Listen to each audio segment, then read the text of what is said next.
Hey everybody, and welcome back to another week of Murphy Brown's Prep Time. We're here with a special Blue Cross Bowl playoff edition. We got all the state championships coming your way this week, so Murphy and I are here.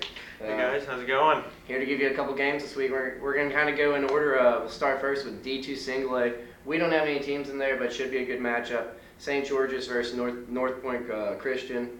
Both teams should be undefeated almost. St. George's only loss was to Lausanne, who they ended up being 42-10 in their quarterfinal rematch. You know, North Point Christian, they're unbeaten. That's a team from Mississippi. They have a chance to win a Tennessee State championship. So Kinda there's odd that. thing There's there. a little thing to watch in that first game. Next up is, I think, the one we're all kind of waiting for that rematch since October 9th, NBA versus Brentwood Academy. If you remember, that one kind of got out of hand, 48-14, BA won. But if you go back, NBA threw an interception in the second quarter. They were driving with a chance to take the lead.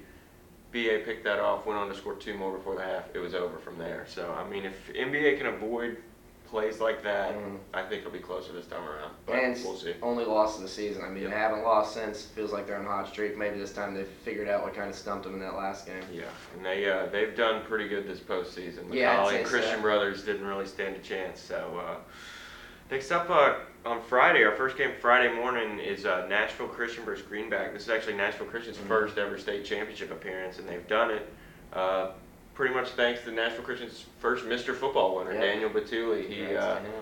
He scored 4 touchdowns in last week's win over Peabody, and he's really got Nashville Christian going right now.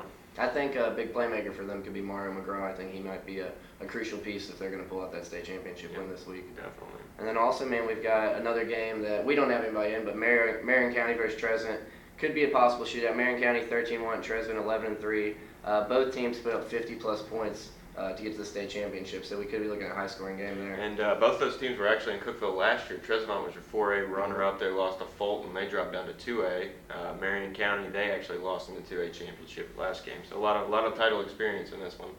And then the other one we're going to be watching in 3A, man, the rubber match, Alcoa versus CPA, Gary Rankin versus Engelmarn. Alcoa won 25-7 in 2013. CPA won 7-0. Shutout Alcoa last year. Alcoa only the second state championship loss in their long history. We know how many times they've been there. Yeah, and you have to think if CPA, it feels like it feels like we're picking against them each week, but this is going to be a tough test, and you have to feel like the defense is going to have to carry this one just like it did last year. And also they're going to have to hit some of those big plays over the top that they've kind of made a living on this season. I asked Zach Weatherly yesterday what's kind of going right with him and Bryce Purdue. They've been having a lot of deep touchdowns, and he said, honestly, man, I just throw the ball as far as I can, and he goes and gets it. So just what see if we they can pull that off, man. And then Indian Sevier County, that's another one with some pretty good storylines. Yeah. Got 2 good quarterbacks.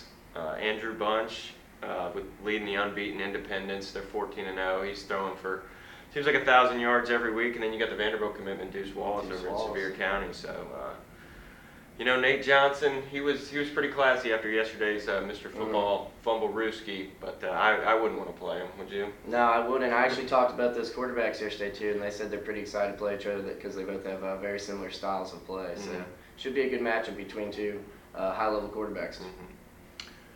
Then we got Pearl Cone.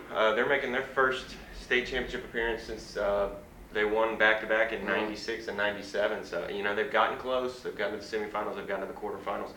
They finally made it through this year. They didn't have the best start, but, they've rallied in the postseason. Man, I think they're on an 8-game winning streak, too. Haven't lost since late September. Yeah, so. it was that trip to Alabama, Muscle Shoals. They kind of got it sorted out after that. Really set the tone for them.